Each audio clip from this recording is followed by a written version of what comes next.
there's a lull in the discussion. So I'm going to call the meeting to order. It's 6 o'clock, and welcome to this meeting of the October 18th Manhattan City Commission. You're all welcome, and we're glad you're here. The first item on the agenda is the roll call, and Brenda Wolf, our clerk, will call the roll. Mayor Morse. Present. Commissioner Hassel. Present. Commissioner Reddy.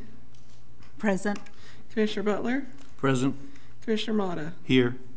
Mayor, we have 5 commissioners present. The quorum of 3 is met. Thank you very much. And now, if you would all join me in the Pledge of Allegiance. I pledge allegiance to the flag of the United States of America and to the republic for which it stands, one nation, under God, indivisible, with liberty and justice for all. Okay. The next item on the agenda, the majority of you have come for, are the proclamations. So the first proclamation will be the Kiwanis Club of Manhattan, about Manhattan Kiwanis Day. If you join me at this microphone.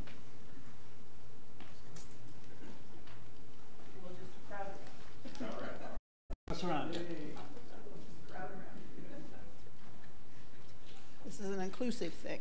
I don't know how to move this, but I'm going to move it out. So there's room for all of us. Okay. Keep on squeezing. Okay. This is the Kiwanis Club of Manhattan, and it's about Kiwanis Club of Manhattan Day, and that will be on October 22nd. So I'll read it for now. Whereas Kiwanis is a global organization of volunteers dedicated to improving the world, one child and one community at a time. And whereas the Kiwanis Club of Manhattan was chartered on March 17th, 1922, and has actively served the objective of Kiwanis for 100 years through numerous community service projects for the betterment of the youth and citizens in Manhattan and Riley County.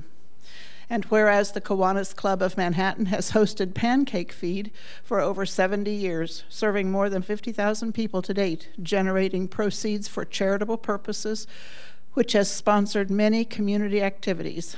And whereas the Kiwanis Club of Manhattan has committed significant funds and service hours to the planning and eventual construction of the handicapped accessible Bluemont Hill Overlook platform, working with the City of Manhattan's Parks and Recreation Department. The Kiwanis Club of Manhattan has awarded over 34 college scholarships, totaling more than $34,000, to local students through the club's scholarship program, which was developed in 2001 and has provided scholastic honor awards to local and regional schools. The Kiwanis Club of Manhattan has provided support and community service hours to the Breadbasket and the Senior Meals Program over 30 years. The Kiwanis Club of Manhattan has developed future community leaders through service leadership programs, including the following: Circle K Club of Kansas State University, Key Club of Manhattan High School, and Key Leader Program at Rock Springs.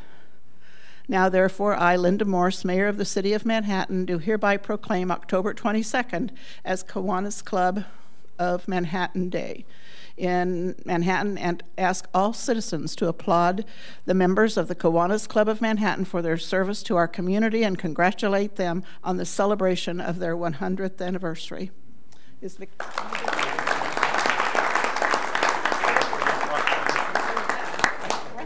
Yeah. Well, we'd like to thank the city for the proclamation. We've also, like I said, recently worked with the Parks and Recreation Department, and we look forward to working with them here again soon, because I think we're going to build another maybe picnic shelter on top of the hill by that platform. So we do look forward to that, and thank you much. And that's what we got.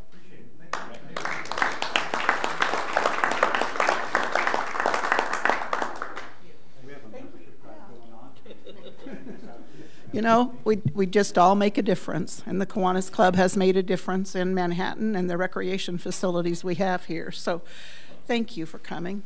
I appreciate all of you being here. The next proclamation is World Polio Day, and this is requested by the Rotary International, and we have several Rotary members here this evening. Hi. Yeah. We have Stephen Graham, Randy Peterson, Michelle Sink, and Trevor Jensen. All right. Whereas Rotary International, founded on February 23rd, 1905 in Chicago, Illinois, was the world's first and one of the largest, is the world's first and one of the largest nonprofit service organizations. And Rotary is a global network consisting of over 1.4 million members. I am too. In more than 46,000 clubs in 221 countries and geographic areas who unite as neighbors, friends, leaders, and problem solvers to take action to create lasting change in communities across the globe. Whereas the Rotary motto, service above self, inspires members to provide humanitarian service, follow high ethical standards, and promote goodwill and peace in the world.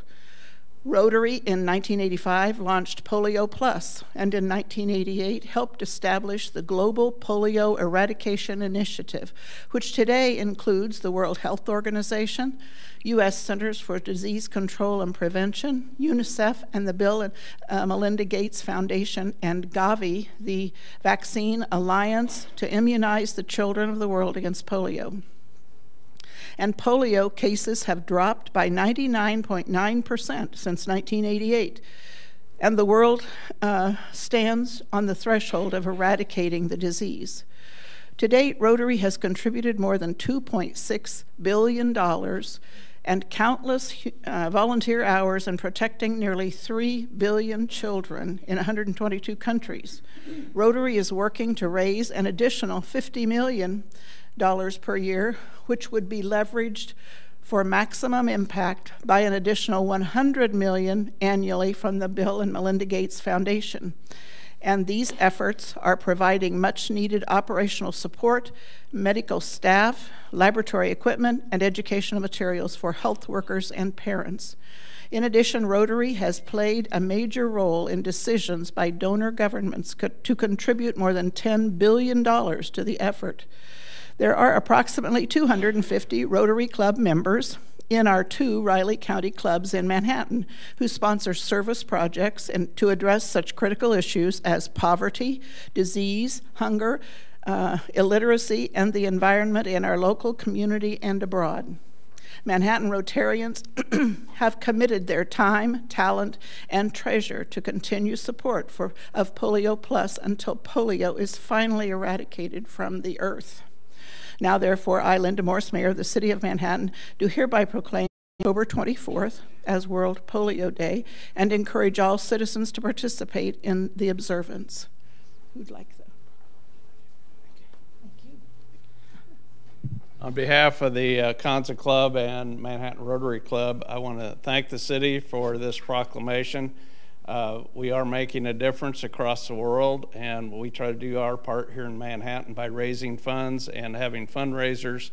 The theme for this year is getting mothers and children vaccinated early, which will help eradicate polio across the world. So thank you very much.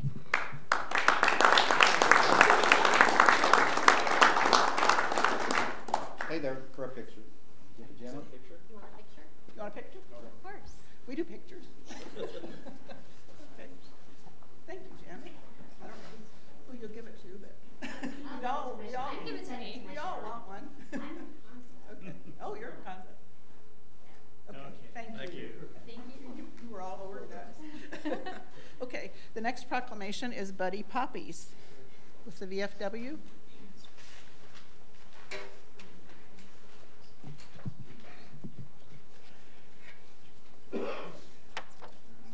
Yes, and you are Mike. Okay, and here we have, I was going to say there are a couple of other names on here. There are other names on here. We have Mike Riley, Jan Woodyard, and Patricia Patterson. Thank you for being here. Whereas the annual distribution of Buddy Poppies by the Veterans of Foreign Wars of the United States has been officially recognized and endorsed by government leaders since 1922. These are 100-year-old organizations we're talking about today. VFW Buddy Poppies are assembled by disabled veterans, and the proceeds of this worthy fundraising campaign are used exclusively for the benefit of disabled and needy veterans and the widows and orphans of deceased veterans. The basic purpose of the annual distribution of the Buddy Poppies by the VFW is eloquently reflected in the desire to honor the dead by helping the living. Now, therefore, I, Linda Morse, Mayor of the City of Manhattan, do hereby urge the citizens of this community to recognize the merits of this cause by contributing generously to its support through donations towards the Buddy Poppy Drive on October 29th, the day set aside for the distribution of these symbols of appreciation for the sacrifices of our honored dead. So let me, Mike, please, if you want to say a few words. Just a few words. I'm from Southern California, moved here 2.5 years ago, still getting used to purple. When we were deciding to get new shirts for our posts and they were going about color, or I suggested a color, and they all looked at me like I was nuts. And they're like, oh yeah, that's that guy from California. So obviously we wear purple now. I would just like to say that, as the mayor pointed out, we are a very, very old organization, which we're all proud to serve and stuff. As I told my son, who's in the Army after a second trip to Iraq, I love you because you're my son, but now you're my brother because of what you've done. So consequently, we are a group that is very, very supportive of veterans, and I have not seen anything like what I've seen in this community to support veterans. The Flint Hill Veteran Coalition, the MRC, the American Legion, us. It's just amazing what everybody in this community does. So let me just say, before we actually go on the 29th and hand out poppies, thank you.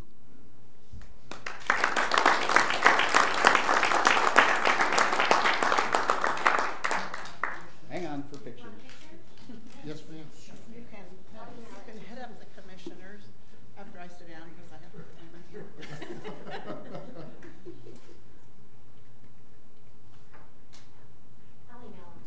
Thank you.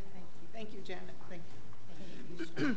I'll start there. They brought me along just in case. We have one more proclamation, and I'm going to go ahead and read. We're going to double time here. But would the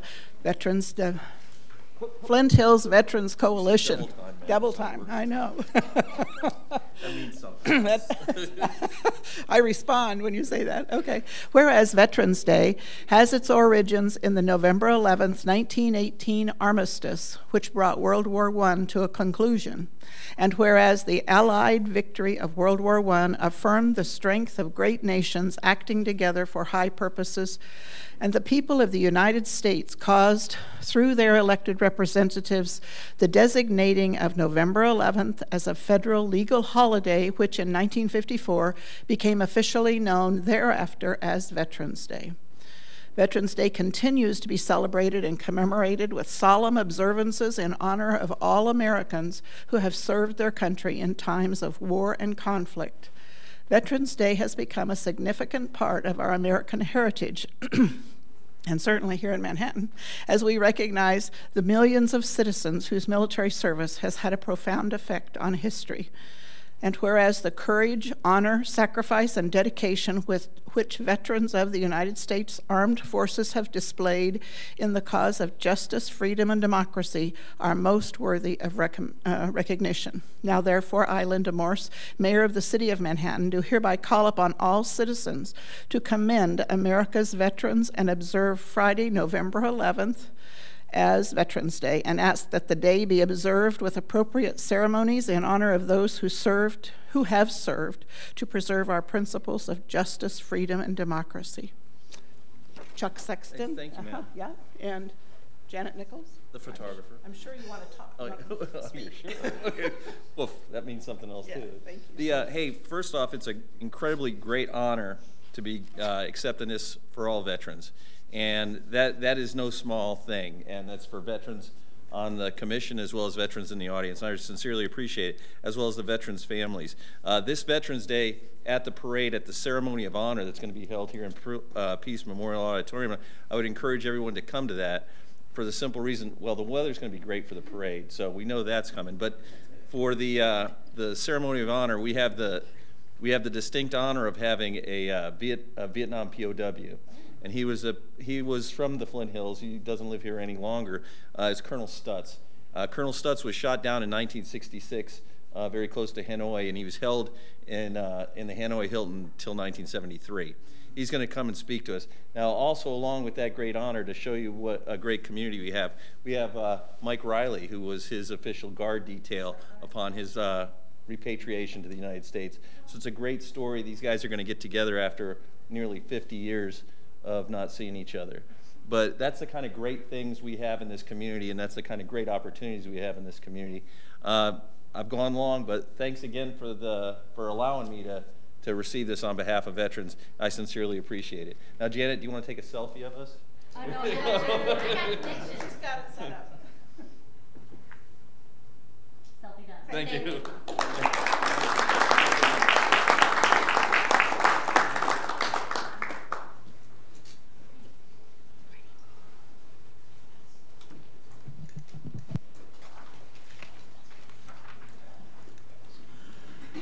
Thank you for your patience. Sometimes the proclamations get long, but they're important, and we learn things from them.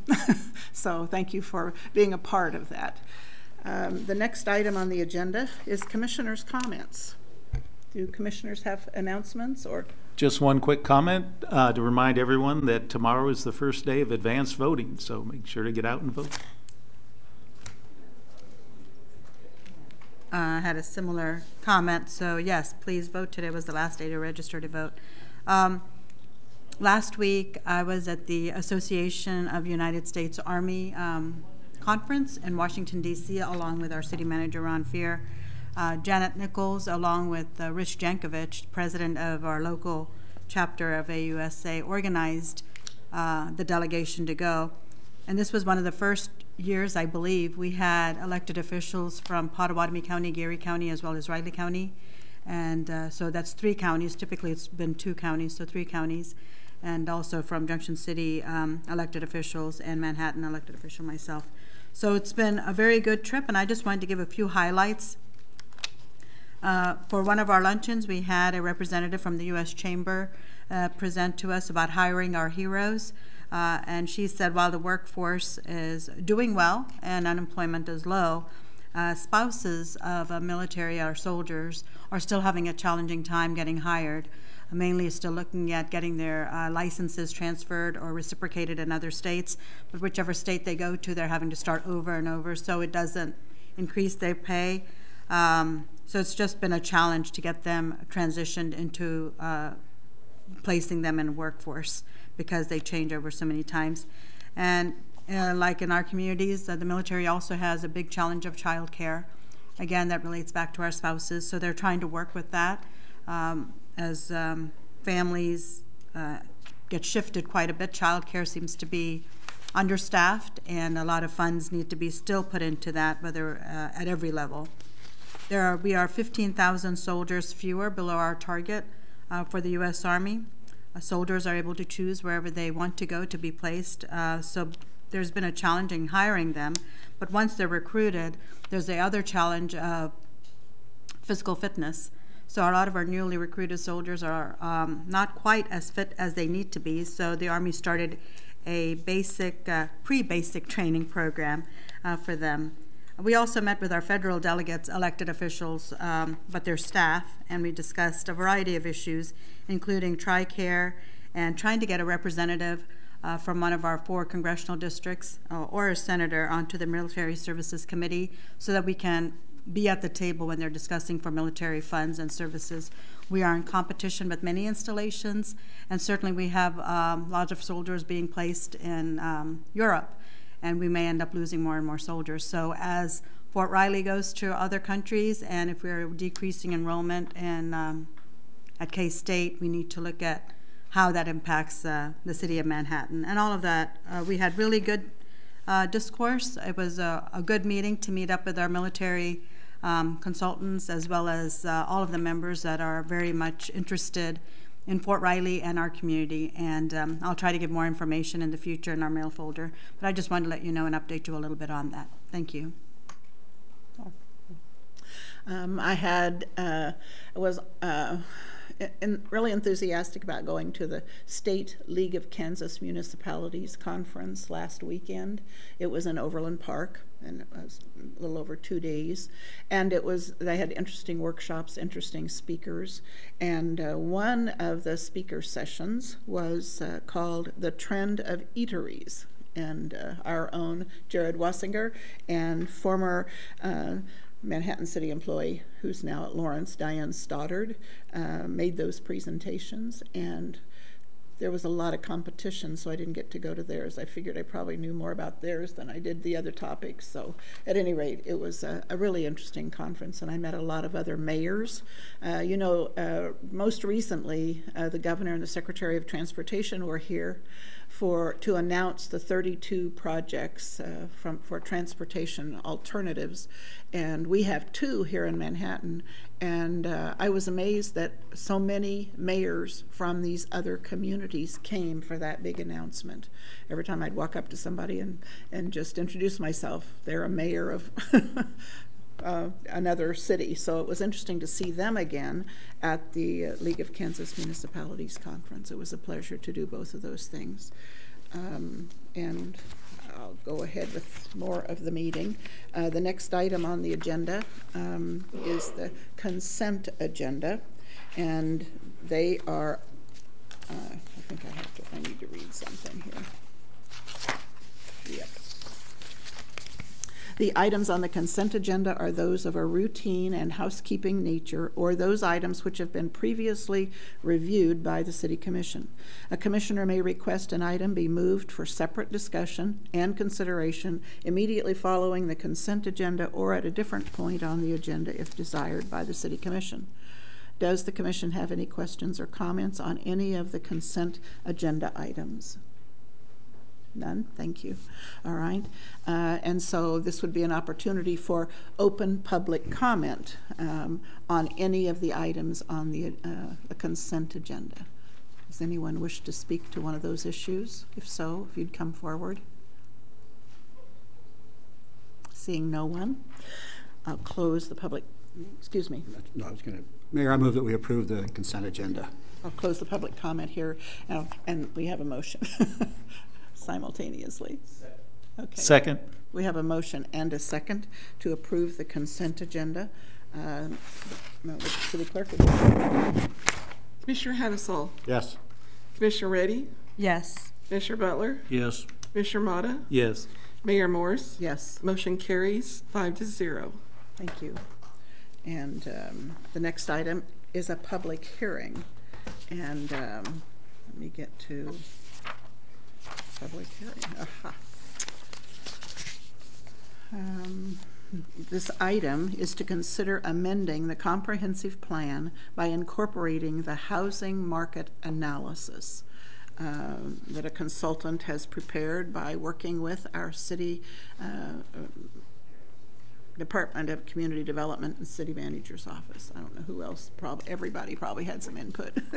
But Stephanie Peterson, take it away. Yes, good evening. Stephanie Peterson, Director of Community Development. As the Mayor just said, this evening we have a public hearing to amend the Manhattan Urban Area Comprehensive Plan to incorporate the housing market analysis. If you recall, we brought forth the draft of that document just a few weeks ago. I did want to point out some final edits that were made to that document. There were no substantive changes, though. The first one at the work session, some of the commissioners mentioned our military community and making sure that we recognize how they fit within our housing situation. So a paragraph was added to speak more directly on the military and how they fit in within the housing market analysis. Additionally, there was conversation regarding short-term rentals. So we did add a paragraph that talks about the dynamic of that and how it's something that we need to continue to follow up on and research per your direction in the future.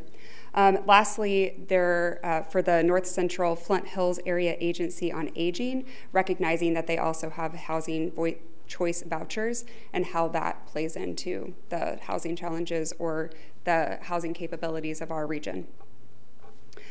This was taken to the Manhattan Urban Area Planning Board. They did approve it 7-0. They did, with their recommendation for approval, they asked that it was really in the middle of a document in one paragraph, it was referenced as granny flats as a type of housing opportunity. The planning board wanted us to change that language to accessory dwelling units. This is more standard with the industry, and granny flats tends to maybe state that it goes towards a certain age demographic, which accessory dwelling units, they could be for really anybody. And then the only other change that was made was to correct some nomenclature for the steering committee. Those were the changes that have been made to the document. What you have before you is the most recent version of that. I wanted to kind of talk a little bit about the next steps, even though tonight is really the first step in this process of amending the comprehensive plan with this document. As we move forward, we're really going to have these two different processes working consecutively.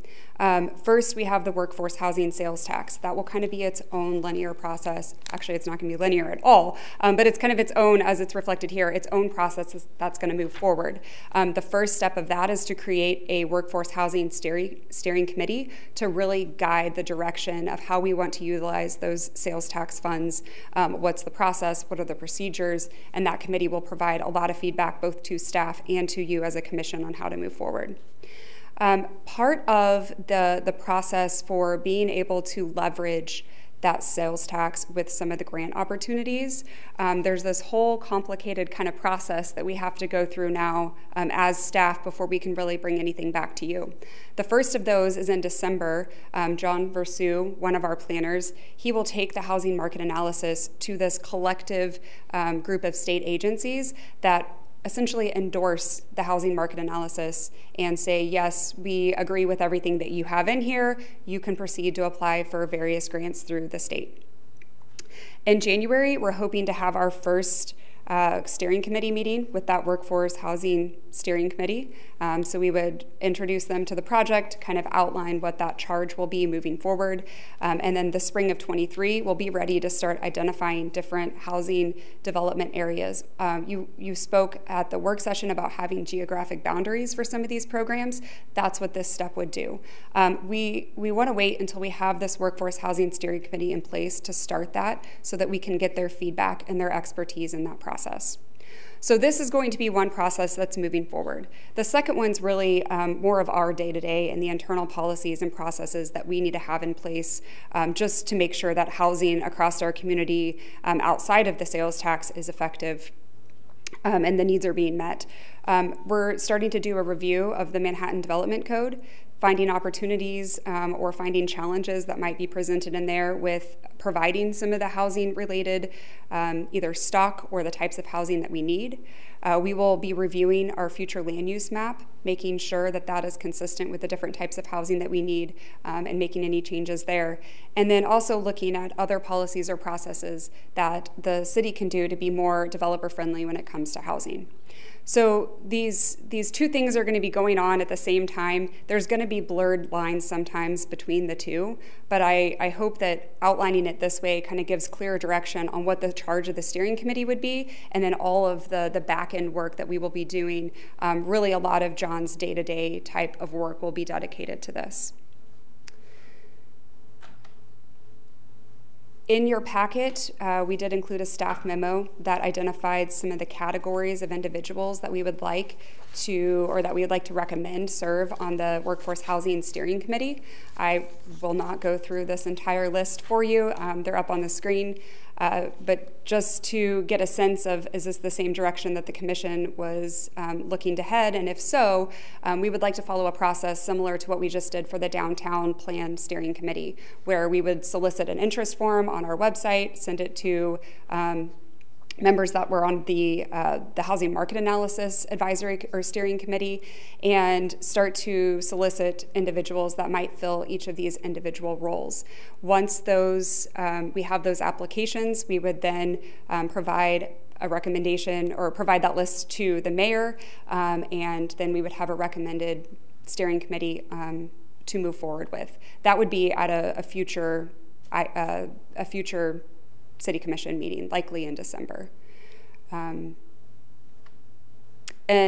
just as a reminder, tonight the requested action is to approve the first reading of the ordinance that would amend the Manhattan Urban Area Comprehensive Plan to incorporate the housing market analysis, as that is the very first step before we can move forward with this process. However, it would be helpful to have any sort of guidance on the steering committee so we can go ahead and start to solicit interest forms for that entity.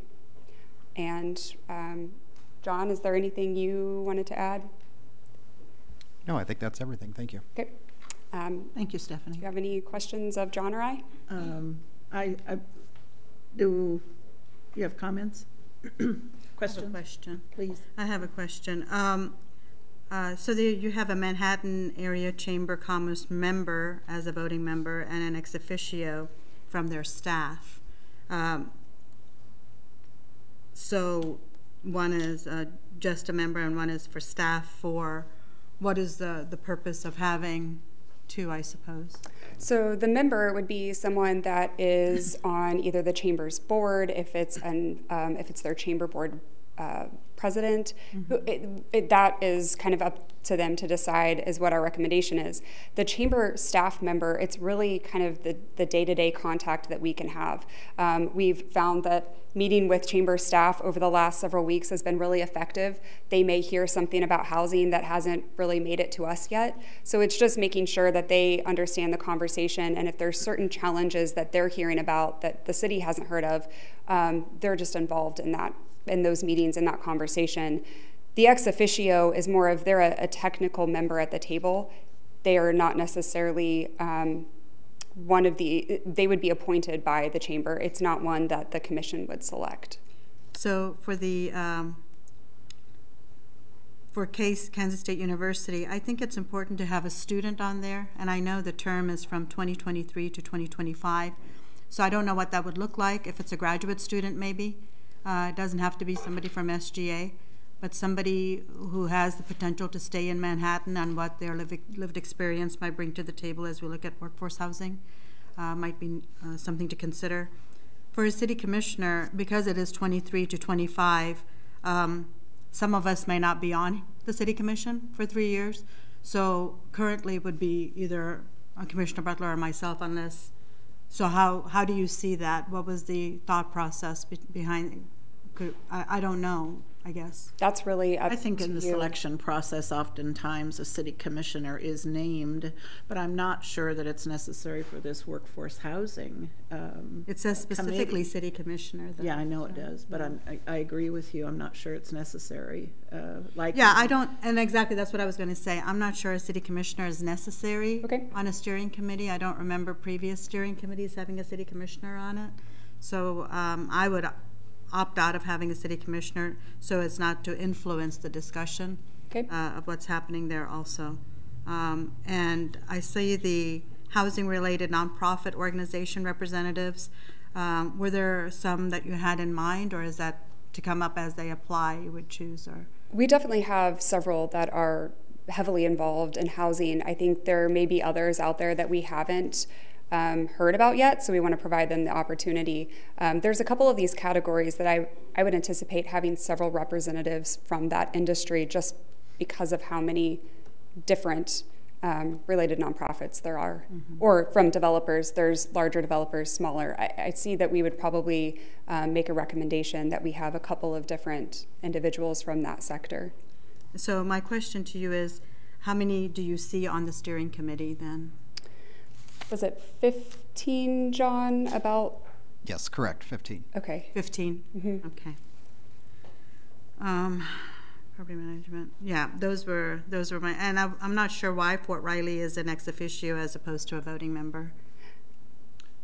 That's typically their preference is to be ex officio.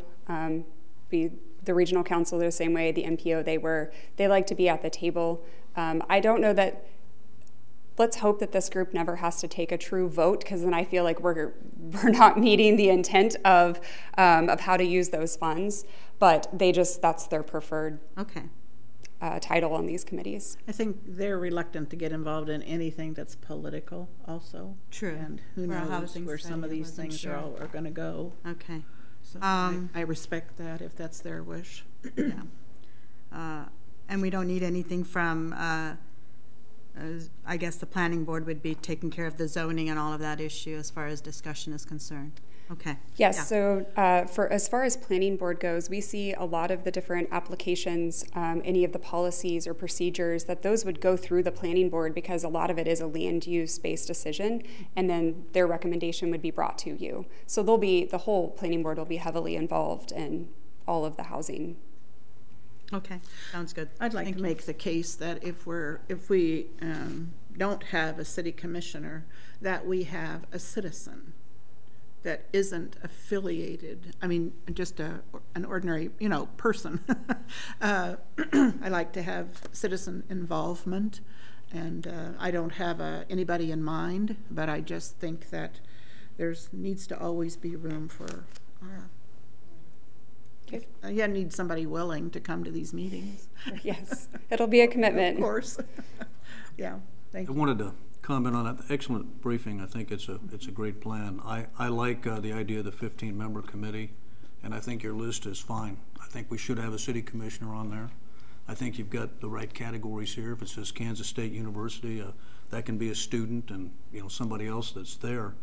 But I do think that the idea of just having a group of citizens doesn't really meet the intent. We want some folks that really understand the housing market, because we've got $600 and some thousand a year to go into that, and that means the mix you've got here is very, very good. Lending institutions, developers, people that really know how to leverage this money, and the average student probably isn't going to have that expertise.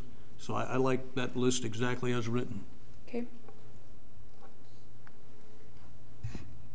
So one question, I would assume the steering committee would be like our other advisory, be open meetings, or how would, yes. That's how it would work. I agree with Wynn. I like the list that you have here. Also thought it was a great job on the report, and I mentioned that the last time. I think it's good to have a commissioner on there, because they can be a good liaison and keep updates going and bring some perspective from the commission. I also wouldn't worry about the fact that someone may come off the commission. People come off different groups that we have. We just appoint somebody else to fill it. Yeah, you might lose a little continuity, but you might bring in another perspective. And frankly, I'd be very interested in being that commissioner, because it's something I'm very passionate about. And I went to a lot of their meetings when they were just putting the report together. And if I'm not the commissioner, I'll probably still show up at your meetings and give you my input.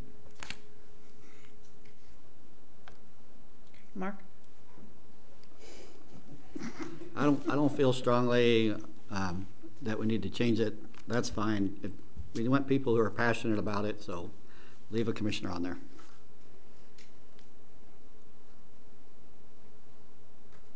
So do we make a motion here, or do you just take general guidance from us? I'll take your guidance on the... Okay, then yes. You have pretty much you have the will of the commission. Yes. The motion will come. But okay. With regard to the steering committee, you pretty much have the consensus of the majority. Mm-hmm. Okay.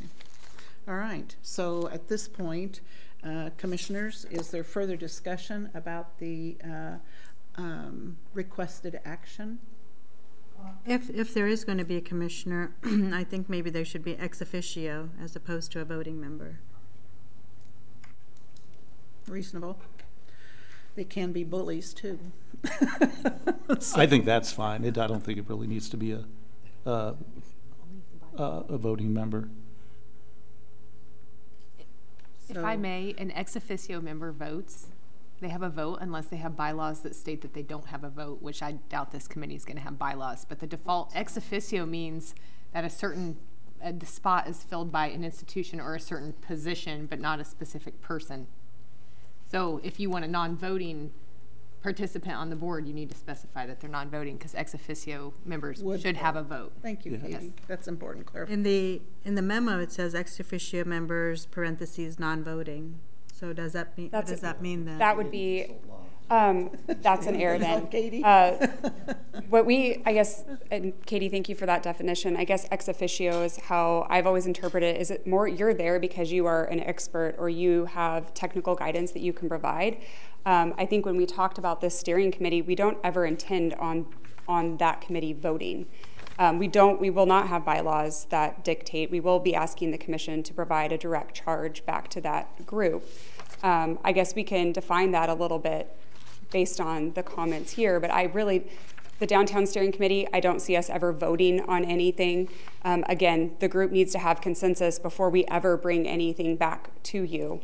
So is there like a quorum or anything, or just nothing? We'll still have a quorum in order to conduct business, to make sure that there's a majority of the members present to talk about items, or to make sure we do have consensus to move forward. That sounds like a bylaw. Sounds like a vote. So, maybe we can work through all those things. If you truly don't want it to be non-voting, we can. We just typically don't have bylaws for steering committees. We can if that's the direction. So when we had the DEI task force, there weren't any bylaws. It was just a task force and their charge. So the steering committee, if you're talking about a quorum, the task force, for example, never needed to have a quorum. It was just whoever showed up kind of deal. So here you're saying when you speak of quorum, I think that's going to get into some kind of a bylaw or some kind of amendments or whatever it might be. So I don't know what that looks like. We've set up a number of committees with a charge that don't have bylaws. They have to adhere to CORA and COMA, which they do. But discussion typically gets you to a recommendation. If you need to vote, you vote. But that's not typical. It's not set up like the 5 of you, where motions are made and votes are taken. Discussion is happening, consensus is gained, a recommendation comes back to you all.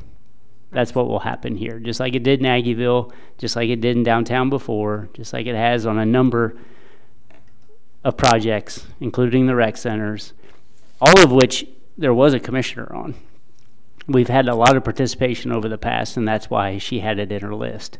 Typically, you all want to be there, just to keep eyes and ears on what's going on, so when the recommendation comes forward, you have that education and understanding, at least one of you do, in terms of being on those committees. But we're structuring this and working this just like we have multiple committees throughout the years. So no quorum? They have to have a quorum to meet, yes. Oh. But if you're not... All committees do, appointed by you. I was going to say, but if you find that you're not going to have, most people say, I can't make that day, you're not going to... Yeah, you're not going to have a meeting. On the day when people can actually get there. Yeah, so that shouldn't be... I have to tell you, the Wildcat Creek and the flood group went with 3 members sometimes because people didn't come. There were over a dozen that were appointed. So sometimes we have to take action, and people not showing up is a decision. You know, they make the decision not to come, and we have to go forward. Yeah, sorry. I'm comfortable with those rules. I mean, we don't need to overcomplicate it, I don't think. No, I think as it is, it's fine. We'll probably know more after you take it to the state level. And I guess, do they have to approve steering committee or anything like that? No. Nothing? Just the housing market analysis. Just the analysis, not how we're doing anything else here? Nope. Okay. Okay. Thank you very much. Appreciate your presentation. Don't go too far. There might be questions. Well, you'll have a microphone. All right. With regard, so we've had the staff report, and we've asked lots of questions. And this is an opportunity for an open public hearing. So I'd like to open the public hearing. Is anyone here to speak to this in support or against? Come on up. I have a speech I have to make. If you, members of the public, let's see. State your name and your address and the organization you're representing for the record. For those listening or watching this evening, each speaker has 5 minutes, can speak only once, and must stop speaking when the timer sounds. Neither the commissioners nor the city staff will answer questions or debate an issue. We will take your comments under advisement. I just hate reading that when there's nobody here. so I wait to see if there's somebody gonna. Welcome. Oh, thanks. Yeah. Good evening. My name is Josh Brewer. I live at 410 Fremont Street in the downtown core. And the past couple months, I've had the pleasure of serving on the steering committee for this housing market analysis. I'm also the executive director of the Manhattan Area Habitat for Humanity. And we're an organization that exists because we believe that everyone in every community should have a decent place to live. And when you read this report, I think what you see in the data is that we have fallen short of that vision in this community. And we believe that everyone should have that decency in housing, whether they're a homeowner or a renter, low income, high income. And we're seeing in this analysis that there is significant challenges when it comes to the maintenance of properties, especially those properties in our downtown core. And we know that there's access issues to housing across the income spectrum, but those access issues are particularly pronounced for low to moderate income citizens in our community. Now, when we think about housing gets produced by a workforce, and especially that workforce in the critical trades. We're going to need those people to build and to maintain the housing for tomorrow. So the more pronounced this issue becomes, the more difficult it's going to become to produce more housing and to preserve that housing going forward.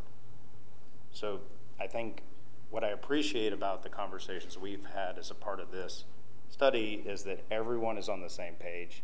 The status quo is no longer acceptable. The status quo is no longer sustainable, and that we have to take action.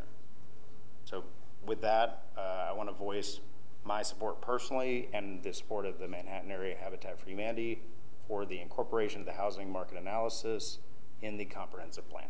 Thanks. Thank you very much. Those are important comments. Is there anyone else here that wishes to speak about the housing in Manhattan before we go forward? Okay, thank you very much. I'll close the public comment, the public hearing. I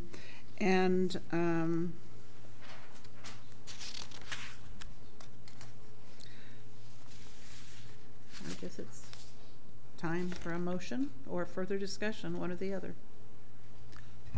I move we approve first reading of an ordinance amending the Manhattan Urban Area Comprehensive Plan by adopting and incorporating the housing market analysis by reference as presented. I'll second. Okay, we have a motion and a second to approve the housing market analysis as provided this evening. City Clerk, would you call the roll, please, unless there's further discussion? No? Go ahead. Commissioner Reddy? Yes. Commissioner Butler? Yes. Commissioner Motta? Yes. Mayor Morse? Yes. Commissioner Hattasol? Yes. Motion carries 5-0. Okay. Thank you very much. That was an interesting discussion.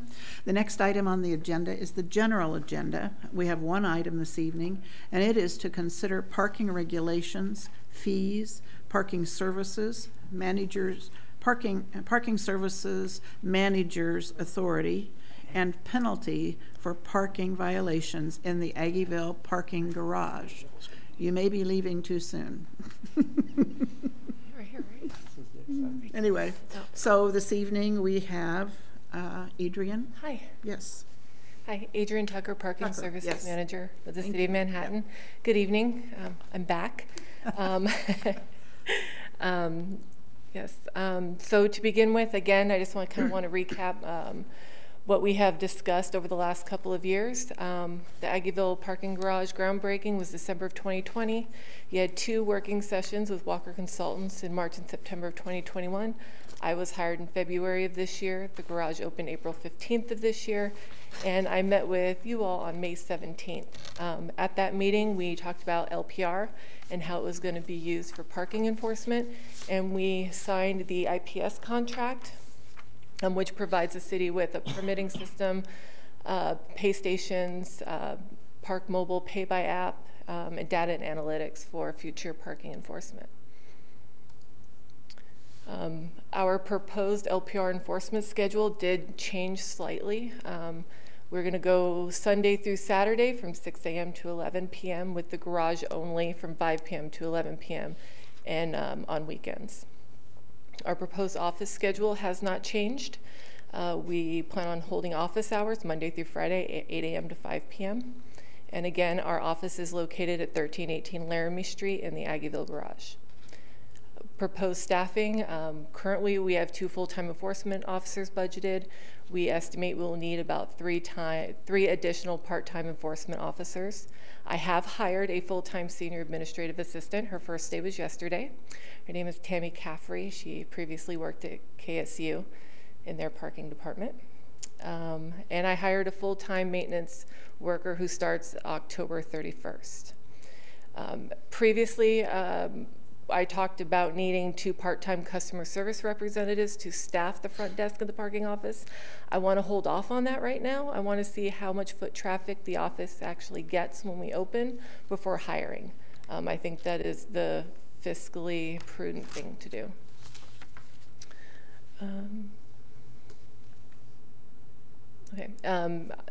Again, to recap, in addition to the Aggieville Garage, we plan on using the LPR for enforcement in the Fuchsia Zone, Aggieville, On Street, and downtown. And again, our expected expenditures have not changed. They're still sitting at about $504,000, with employees costing $266,000, contracts $69,000, and maintenance being $169,000.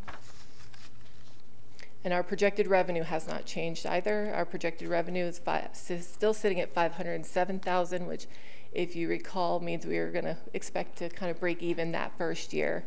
Operations, it will not be a money maker. That's not what we are expecting. In the future, we're looking forward to having net revenue that we can then put back into the Aggieville community. But for the first year, as I said, we're just really looking to break even. Our proposed rate structure has not changed either. I have changed the timing a little bit. So Sunday through Saturday from 8 a.m. to 10 p.m., it'll be the first hour free, $2 an hour after, with a $10 maximum. Before that was 9 p.m. But I've noticed quite a few evening diners staying later into the evening, and so I wanted to give them that extra hour to enjoy their dinner.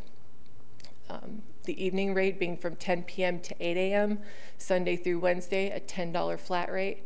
And I extended the safe driver rate into Thursday. So Thursday and Saturday from 10 p.m. to 12 p.m. the next day, it'll be the $8 rate. The reason why I did that is because I've been noticing a lot of traffic in the garage on Thursday nights and a lot of traffic into the late morning hours and into the next day. So I wanted to make sure that they're covered under that safe driver rate as well. I think it makes sense for the district. Monthly parking permit costs have not changed either. Still looking at $40 a month for full-time employees, $25 a month for part-time employees. I have a lot of interest in monthly parking permits for employees in the area. The same with reserved parking at $100 per stall, Monday through Friday, 8 a.m. to 5 p.m. I already have about 60 to 65 of those spoken for out of the 100 that I plan on kind of putting to the side for that. Again, also offering an event rate. I am asking that we have the flexibility to just set that rate as needed throughout the year versus coming to you every time I want to throw in an event rate for something. I'm sure y'all like me, but I'm sure you don't want to see me that much. Again, the event rate is to just ensure that people pay one flat rate whenever they come for an event. They don't have to worry about adding time. They don't have to worry about running out of time. And they don't have to worry about receiving parking citations. Some events we may want to charge more than the max rate, or some events we may not want to charge at all, especially if there's a student group having an event. In Aggieville, we may want to offer them a reduced or free rate for parking, just depending on the situation. How will you notify the public that you're going to charge $15, let's say, for a day. So typically you have signage at the entrance of the garage. And then I have the flexibility on the back end to program the pay stations and Park Mobile with whatever that flat rate is. So they'll see it when they log in to pay for their parking. You wouldn't be surprising somebody with a special high rate. No. I want to be sure that doesn't happen. We'll hear about that. Oh, yeah. So typically, and something like that, for example, a good 4 to 6 weeks before the event, I would get together with the organizers for the event and let them know what the event rate for that would be, and so that when they do the advertising, they could advertise for that as well. Do you envision that that would be a lesser rate more often than a higher rate? I mean, I see the hotels on ball game day weekends who require you stay 2 nights and the rates are higher than ever, but I don't see them ever dropping the rate. So I wondered what you expect in the parking garage. So typically for, I guess I hate to use high value events, but the events where you're going to have a lot of attendance, you typically raise the rates a little bit, not double what the max rate would be. For student events, I would advocate that we lower what the max rate is for the day. So instead of $10 per event, it could be $8 or $6 for the event, especially if it's mostly KSU students who are going to be in attendance for that. What's that? Like fake patties or something like that. Well, we'll see. But anyway, the idea is that we have the flexibility to adjust that rate versus me coming every month or so asking for the rate to be adjusted. And again, the safe driver rate.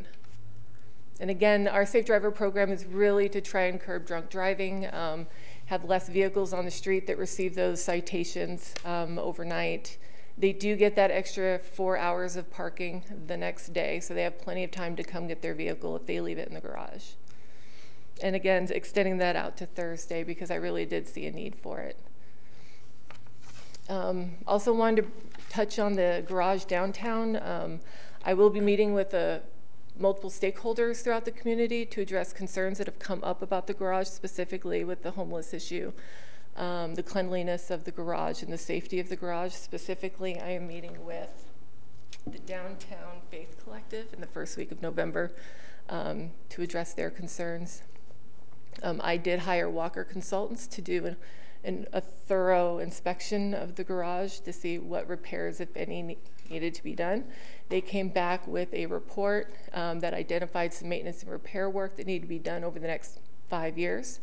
That report has been passed along to McCall Gordon to take a look at to see what the cost of those repairs would be over the 5 years and see what that looks like. I've also priced out power washing and restriping of the garage and a thorough cleaning of the garage as well. I'm kind of waiting to see what the work in the garage is going to look like before I spend the money to power wash it and restripe it.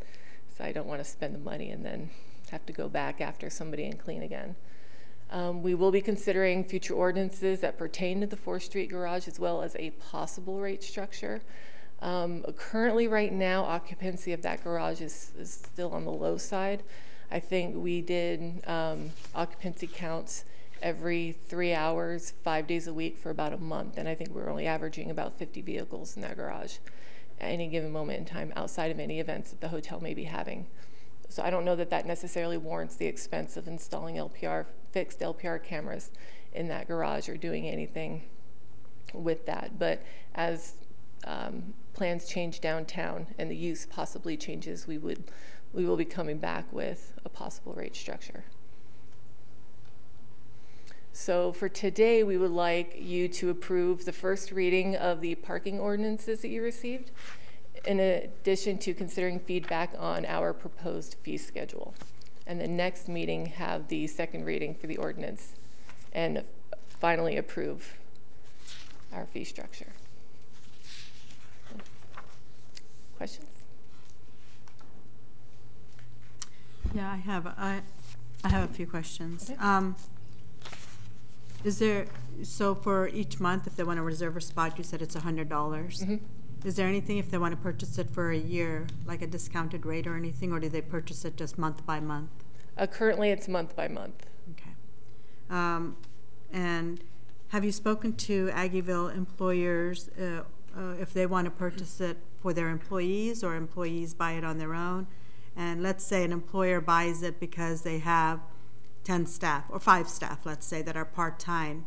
Can the next staff member coming in use the same one? They can use it however they want. Is that right? Yes. So in conjunction with Dennis Cook, we did a brief survey with all the business owners of Aggieville, asking them if purchasing employee parking was an option for them, and everyone declined. Okay. They do not have any desire to purchase parking for their employees. So the employee has to buy it on their own? Yes. If they choose to. Okay. If they choose to. And I have a lot of interest from employees, especially there on North Manhattan, that have said that they really would like to purchase a permit.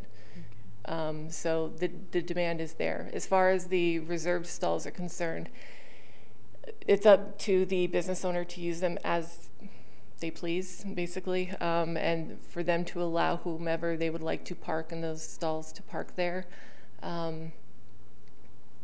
If somebody were to park in their stall that did not belong there, it would be up to them to contact us to cite that vehicle. Mm-hmm. And at the earlier, before we start implementing this program, there was a discussion about parking ambassadors to kind of inform everybody about what's going on or something like that. Is that something we're looking at? Yeah, so that's going to be the job of the parking enforcement officers. Is officially their job title is parking enforcement officers. We're calling them ambassadors. Because especially with the enforcement in the garage from 5 to 10 p.m., they're going to be in the garage. They're going to be interacting with people as they're parking, and it's really going to be their job to also say, hey, don't forget to register your vehicle before you leave. Make sure you pay. Here are the rates. Do you need directions, or be able to assist as needed? Okay. I think it's a really good program to implement and see how it works.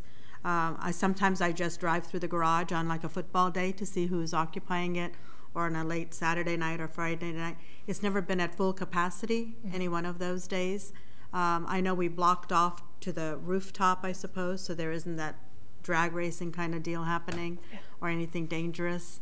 I'm assuming that's still going to be there, unless it's if you expect there to be full capacity at some point. Yeah, as the capacity starts to increase, we'll consider opening that up for sure. Yeah, I think the construction on North Manhattan Avenue has a lot to do with the occupancy rates of the garage. I am seeing it start to fill up to almost the 4th level. Especially on Thursday nights, which is what made me consider changing the safe driver rate to include Thursdays. Okay. Yeah, I think, like I said, the ones who use it, especially, it might be employees right now, I don't know, because it's, free. So when it starts, when they have to pay for it, I don't know who is parking there just by looking at it. You probably have more of an idea than I do about that. One of our indicators, I guess one of the things we thought about is students that leave their car there all day, or faculty that leave their car all day. At least now there's some type of an element of fees that they can pay for if they want to use that. I'm assuming also that RCPD is well aware of all of these things. Yes. And how that constant contact is there, communication for them as they do all of this. And I'm glad you're going to put off a few of the hires to see how it's going. Otherwise, this is exactly what we need, kind of, to pay for the parking garage, the implementation, the maintenance of it.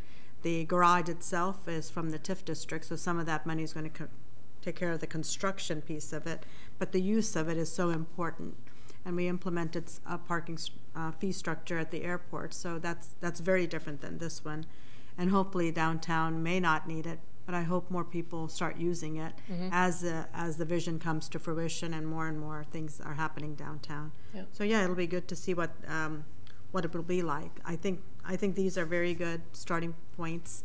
I'm sure you must have studied several cities and how they do it. Yes. I'm looking forward to see how the license plate thing goes. So what does that mean exactly? As you come in, the license plate is automatically... So as you pull into the garage, we'll have fixed cameras at the entrance. It takes a picture of the back end of your vehicle. and it'll capture the license plate and the basic vehicle information, color, make, model. And then that is brought into, I call it the system. It's a cloud-based system, and basically a timer starts, and that timer runs for as long as we decide, typically 10 minutes. And it gives that person 10 minutes to park their vehicle and either go to Park Mobile and pay by the app, or find the pay station or go to the pay station and pay there for their parking for the day. It works just like a paid surface lot in any city. It's just multiple levels. Once they've paid, their license plate in the system goes from red to green, indicating that they've paid. If they haven't in that designated time, it stays red, and a notification is sent to the enforcement officer that that license plate has not paid for parking. In most communities that I've been to, it's all electronic now. They just have some app. There's no person standing there, no bars or anything like that. So it'll be interesting to see how it works out here. But if there is a problem, somebody is there to contact, right? Yes. Okay, on site. All right. And I like it that we have is it a 2 a.m. or midnight till morning to, there's an a.m. something, till 8 a.m. Is it from midnight to 2 a.m. or something, 8 a.m.? The 10 p.m. to 8 a.m. Yeah, right? 10 p.m. Yeah, it's Sunday through Wednesday. Yeah. Yes. Yeah, it's good there for those that, may take an Uber home or something and leave their car there. So yeah, I think what you have proposed tonight is a good start to see how well it does. So thank you for that. Thank you. I wanted to ask about if somebody goes into the garage and they have that 10 minutes, can they turn around and leave? Absolutely. And there's nothing, they don't have to. No. just they went in and they went out under the time. So there's cameras on the exit as well, and so it'll snap the license plate showing that it left, and it'll clear it out of the system. And I have the cameras mostly on exit so that I can get full occupancy rates at any given moment in time. How do you tell, you've got here for full-time and part-time employees, do you check with the employer? Does the employee just declare that's... No, the employee will bring in their, I call them LES statements, or their leave and earnings statements that they get that shows like their hours worked. I call them like pay stubs, if you will. So they have to be, they're proving they're an employee, yes. Is that right? Okay, good, to get the $40 a month rate. Yeah. Right, okay, which is a reduced rate. And those will be on a 30-day basis as well. As I mentioned previously, we're not locking anybody into contracts. Yeah. It'll be on a 30-day basis, and that's just due to the transient nature of the people that work in Aggieville, with them being mostly students. I don't want to lock students into a parking contract. And are you, so in your budget and what you're considering with the consultant, you're not, the revenue that you take in doesn't have to cover like a structural issue of the garage. It's just the striping and the washing and and putting the lines for the parking places. Yes. Okay. And so tonight, though, we're just talking about the Aggieville Parking Garage. Yes. Right. We're approving the first reading of the garage ordinances and the feedback on the fees. Other questions? Just say they thought you did a good job on the fee structure. I like the Thursday. I think that was a smart thing because a lot of people really get going starting on Thursdays for the weekend. I'd like to hear, we have a few people in the audience, what the feedback is, because like I said, I'm pretty comfortable but very open to suggestions, and I think this is something I'm sure we'll tweak as we learn things and go forward and figure things out. Absolutely. I'll be collecting a lot of data when this starts out, and looking at the fees and do they continue to make sense for the people that are parking there, and where does that adjustment needs to happen, for sure. Right, thanks. Yep. Yeah, I think it's an excellent plan. Not many problems with it. I like the safe driving rate. I think that was some concern folks had, earlier, and I think that's been well addressed. And then you made a comment about the event rate fees, and I have no problem with empowering you to make that decision without bringing it back to the commission. It's just simpler that way. Thank you. I appreciate that. And if you screw it up, we'll just tell Ron to fire you. So it's not going to be our problem for long. 2 questions. So are the reserves, you'll have reserve spots, are they going to be like on the 3rd and 4th floor? Or the people that buy the monthly passes, are they going to get prime ground floor? No, I'm looking at 4th floor, starting them out on the 4th, so that the first through third are reserved for our hourly customers. Okay. So somebody said something about RCPD here a second ago. Is their only involvement would be if we have to tow somebody out of somebody's spot, or how would RCPD ever be involved with anything inside the parking garage having to do with parking? That has, again, I think right now just towing. I'm not aware of like any other reason regarding parking that they would be involved. Yeah, ticketing would be done by our people. Yes. Through the municipal court and everything. Yes. And so it would just be a matter of you can't tow until you give it a ticket. I think. Well, there's in the garage ordinances, there are exceptions to that. If somebody is parked in a drive lane, for example, or if somebody is parking over 3 stalls or not in a marked stall that is preventing access or egress out of the garage, I believe it gives me the authority to call a tow truck to pull it, in addition to PD. I'm looking at Wes here because I'm blanking on what it was that we wrote. Good evening, Mayor, Commissioners. So yes, under the last part of the ordinances, group of ordinances, there's a ordinance that addresses towing specifically. It's similar to our other ordinances regarding parking, the airport parking situations as well. So yes, the officer would have to issue a citation, and then Adrian or her designees would have the opportunity then to request a tow. So the situation that she described where somebody was blocking, impeding a lane, they would be issued a citation for improper parking, and then a tow would be called, and then they would be towed away, so to speak, under the normal ordinances that we have for towing. It seems like the average parking garage doesn't have much clearance for like a tow truck, but they wouldn't send their biggest tow truck to get into there I'm just looking at the logistics.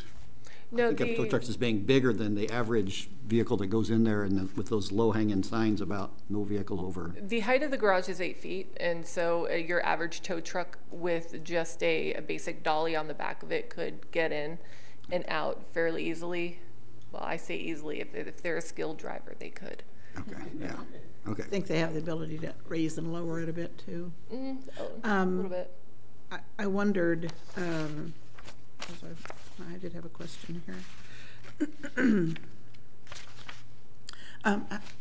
How long would you give a vehicle before you actually towed it? Just following the city ordinances about we would follow towing? We would follow the city ordinances about towing, again, unless it was impeding the drive lanes in the garage or it was impeding ingress or egress for pedestrian traffic. My experience on my street is that I have to get fed up, and then I call the police, and then they have to observe it for the required 48 hours, however long. Sometimes, they have to clock it too. So it's there for a good long. The vehicle is there for a good long time before it can ever really be removed. But that's what I wondered. So Mayor Morris, there's an ordinance that addresses abandoned vehicles specifically. Yeah. And if a vehicle is in violation of any one of the ordinances for a period of 24 hours, then they can be considered abandoned. We also have in the city a 48-hour rule, a general 48-hour rule, parking in public places. So in the situation that a vehicle is parked in violation, after 24 hours, they are considered abandoned, and then Adrian and her folks have the authority to request a tow. And that would also be a citation for abandoning the vehicle. In a situation that they're parked appropriately, maybe they've been paying, they cannot exceed that 48 hours, just like anywhere else in the city. Be up to you to make it work, Adrian. Yes. Okay. Yep. Because I'm on it. I mean, we've had people at the airport that flew off for 2 months and before we start charging, I think. I would like to ask also, and just ask the commission, I'd like a report sometime on this parking garage and your numbers, because you now have an electronic system that you're able to provide information, and I don't want anything heavy, just like an annual report of how many vehicles and, you know, your revenue and that kind of thing, because you have set some expectations. And we went out on a limb when we supported the parking garage, as we did with the airport parking, because we don't really get reports even on the airport parking.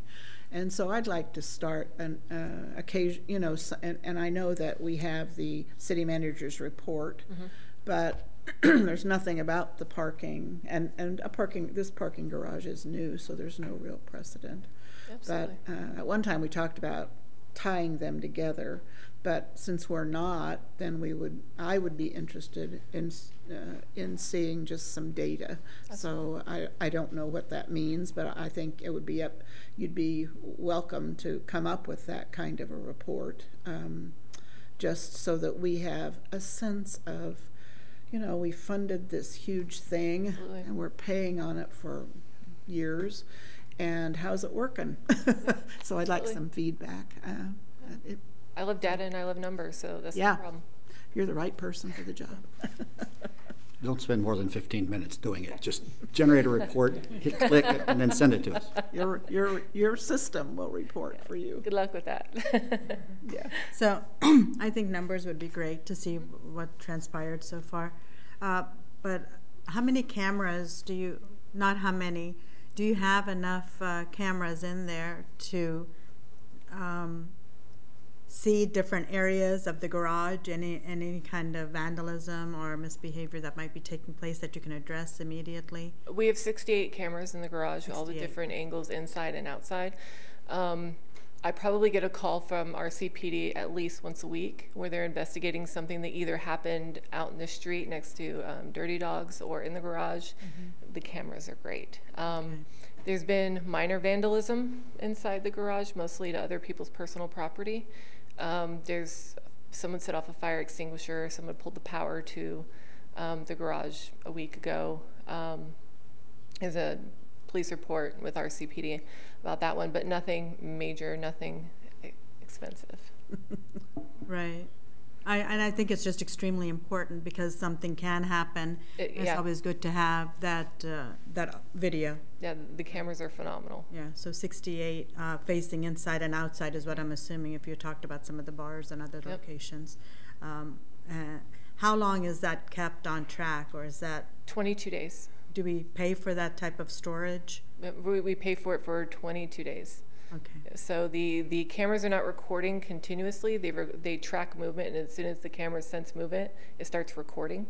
And so when I go back, those are the sections that I can see, and it goes back, from my understanding, 22 days. And then it disappears. Okay. All right. Thank you. Yep. It's great information. Thank you. You're welcome. Appreciate your presentation. And absolutely. Unless there are further questions, is there a motion from the commission? Oh, pardon me. Hello. Hello.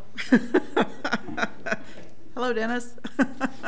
Thank you, Adrian, for I'll get back to the script here. Thank you for the presentation. And at this point, I'd like to open the public comment section.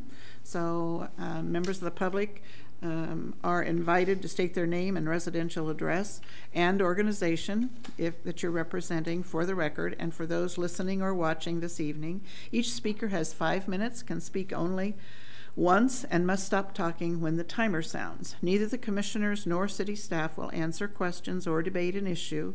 We will take your comments under advisement. Hello, welcome. Hi. Hi, Belinda Snyder, 3403 Newcastle Court. I am on the Aggieville Board of Directors. I've also been a business owner and worked in Aggieville since 1984. The one thing that I would like to say is that Dennis is going to talk a little bit more about this, but I really want you to think about this 1 hour free.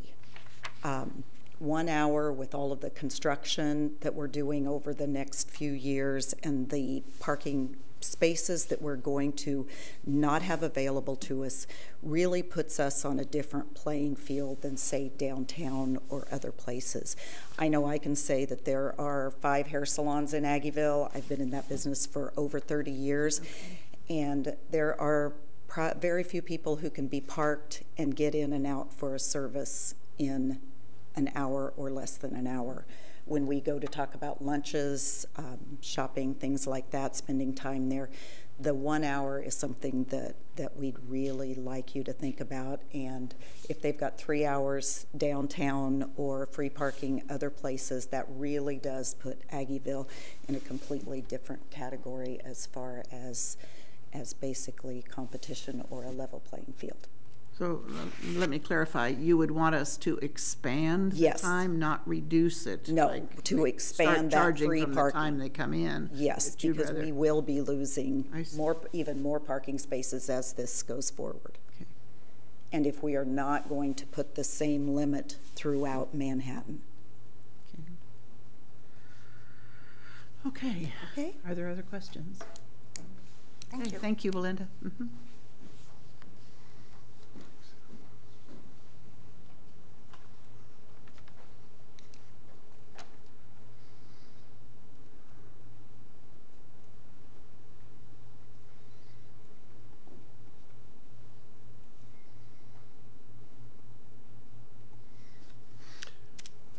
Good evening, Dennis Cook with the Aggieville Business Association.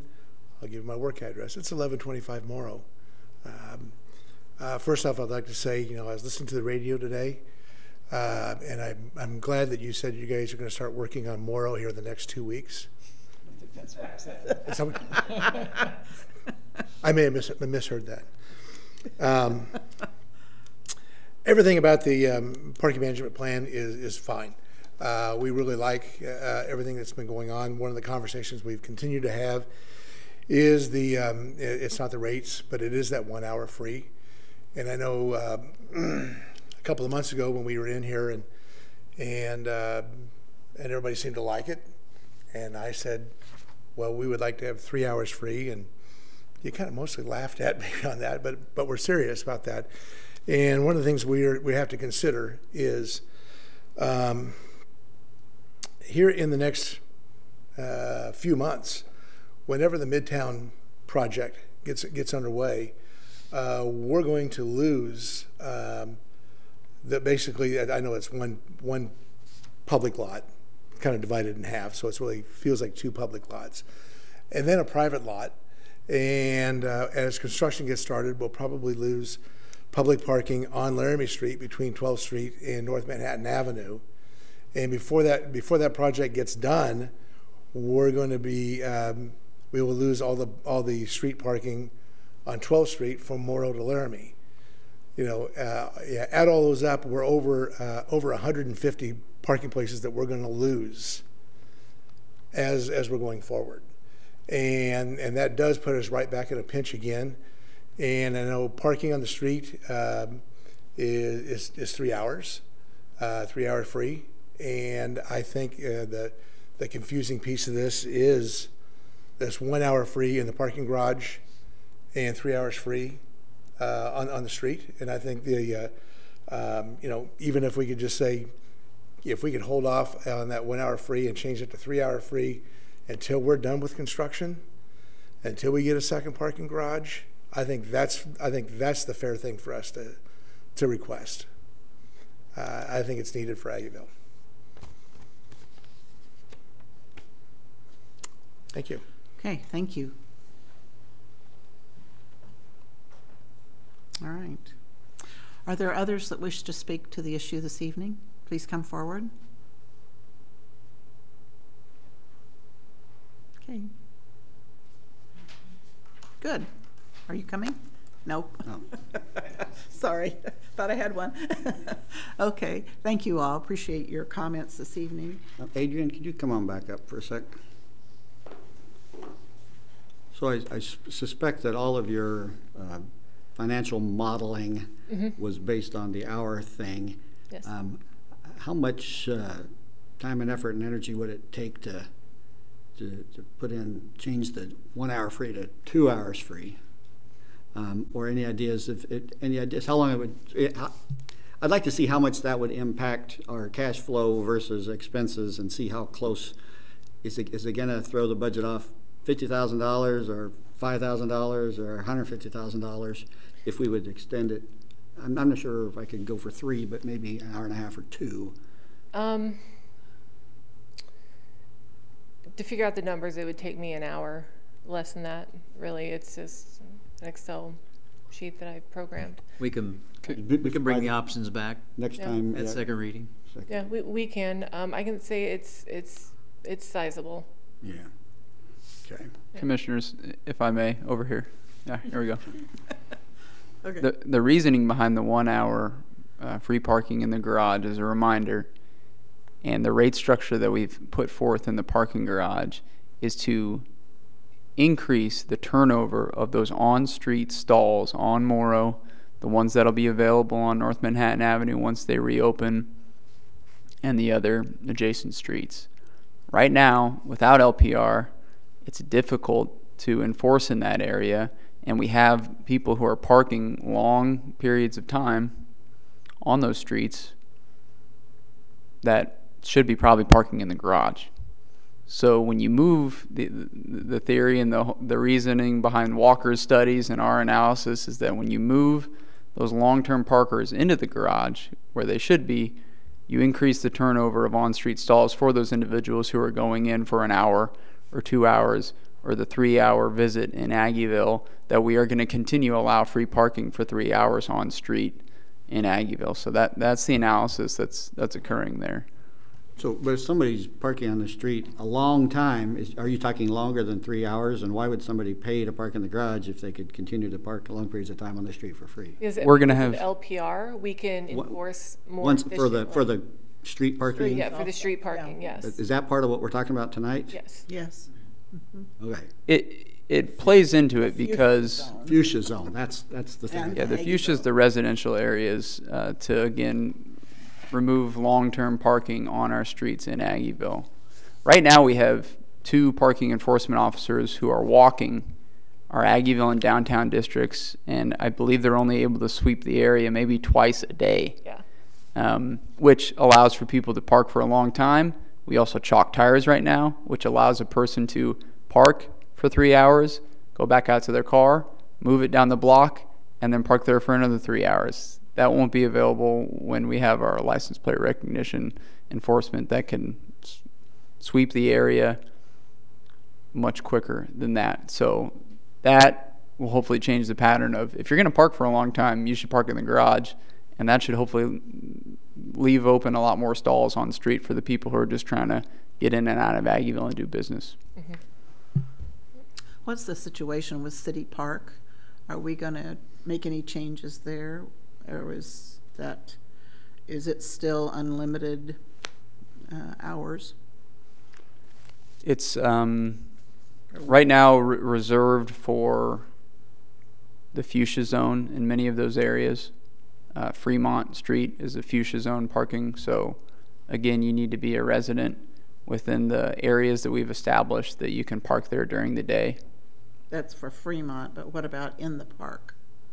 In the park is still both the area around the old Park and Rec office as well as the immediate area of Manhattan, our fuchsia. Our fuchsia. You get further in, if you parked at the swimming pool parking lot, you could park there all day. Mm-hmm. Okay. Thank you. I just wanted to clarify. Yeah, Joe, I think that's a good assessment. I get the point from Aggieville, but I guess my thought was a little bit different. If I park on the street in Aggieville, I'm not paying to park. Correct. But if I stay too long, I'm going to get a ticket, and it's going to cost me a big bundle at that point. And so there is a difference between the parking garage and the street parking, and I think you're right. If you change behaviors and motivation when you change the rules, and people understand it makes more sense to go into the garage.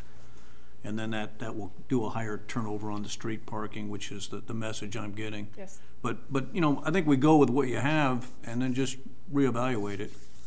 See what happens after January, and if it looks like it's an issue, we can always change. And with all the construction, there just aren't going to be many street parking places either. Yeah, I'm willing to look at options like Mark had suggested. Mm-hmm. But even for $1 for the next hour, it's $2 an hour, and I think that's reasonable. In most communities, it's much higher than that. Yes. And when we compare it to downtown, you just said they're hardly half full. They have maybe 40 stalls or 50 stalls, and I don't know how the capacity for that. Is it 400 stall capacity? Yeah, I think downtown? it's 420 something. Right. Yeah. So they don't even have the traffic that Aggieville draws. And even for events, that's probably where predominantly they are. I'm willing, like I said, I'm willing to look at options, but I don't think $2 for another 2 hours, or if they stay, 3 hours or whatever it might be. I think it is a reasonable rate. We started off the airport, I think, at $1 or $2, and then went up a little bit. You can't find parking for $2 anywhere. I know. So I think, we are still trying to have the fees pay for the maintenance and of the garage. Otherwise, it falls back into our budget. Which and is I what think we don't that's want. what we're trying not to do. Yeah. And also to provide the safety and take care of everything that the Aggieville district deserves for a better customer experience. And I'm hoping this is what that provides. So. And it is change, and sometimes that's difficult for the first leap. I just got a question on the mechanics of that street parking. So instead of the chalk, we're taking a picture of the license plate. So then if we see that license plate, even if it's a different place in Aggieville and it's been 4 or 5 hours. So if it's, how do I say this? Like not on the same block face. Like so the LPR cameras limit GPS tracking is about 2-3 stalls.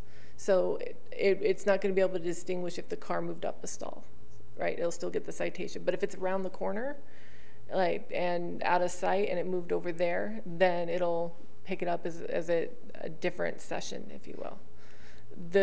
We will have the flexibility of being able to go through the area every 20 minutes. So versus once every 3 hours. So we're getting that license plate, and the people that have gotten comfortable with, oh, I know the officer typically comes around at this time, I can, move my car to that stall, we're gonna get them.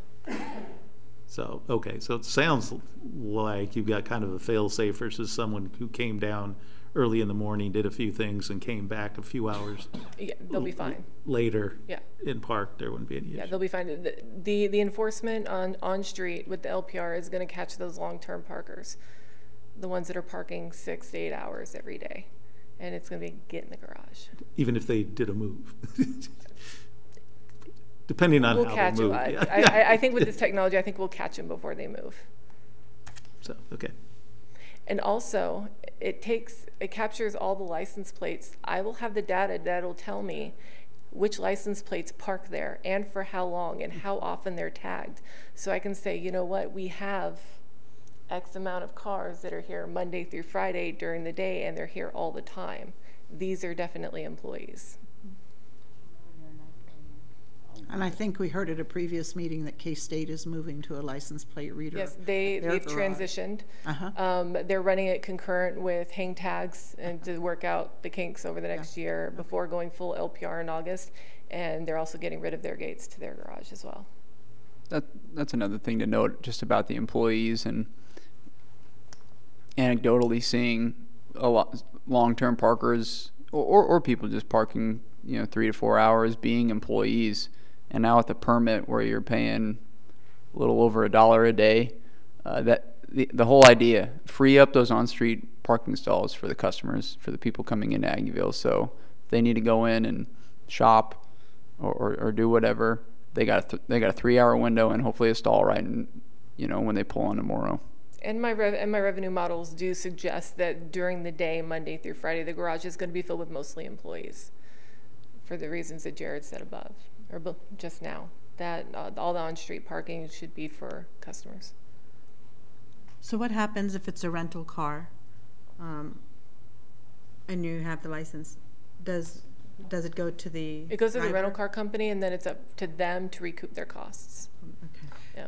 If the reader can't read a plate, it's dirt, dusty, or... It'll be up to the officer who's issuing the citations to verify that the license plates match anytime it shows up as a violation.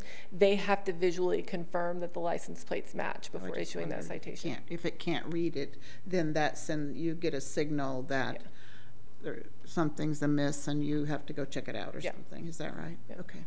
Or if, like, some people, I know in some cities, they'll pack snow on their license plate, thinking that they'll hide from us. I think here it's the gravel roads and the dust. Yeah. And it's not intentional. It's just life. Yeah. All right. Any further questions? Okay, seeing none, did everyone in the public get the opportunity to speak? I think we've covered a lot more ground since then, but seeing no one, we'll make sure the public comment is closed. I didn't say that earlier. Is there a motion? Mayor, I move that we approve first reading of an ordinance amending chapter, am I on the right one? Amending chapter 31, article 3, division 5 of Code of Ordinances of the City of Manhattan, establishing regulations, parking fees, and penalties for violations of parking within the Aggieville Parking Garage and establishing the Parking Services Manager's authority. I'll second. Okay, we have a motion and a second. Brenda, City Clerk, would you call the roll? Commissioner Butler? Yes. Commissioner Motta? Yes. Mayor Morse? Yes. Commissioner Hassel? Yes. Commissioner Reddy? Yes. Motion carries 5-0. Thank you. And now is there a motion to adjourn? I move to adjourn the October 18th, 2022 City Commission meeting. Second. We have a motion and a second. Brenda? Commissioner Motta? Yes. Mayor Morse? Yes. Commissioner Hassel? Yes. Commissioner Reddy? Yes. Commissioner Butler? Yes. Motion carries 5-0. Thank you for coming.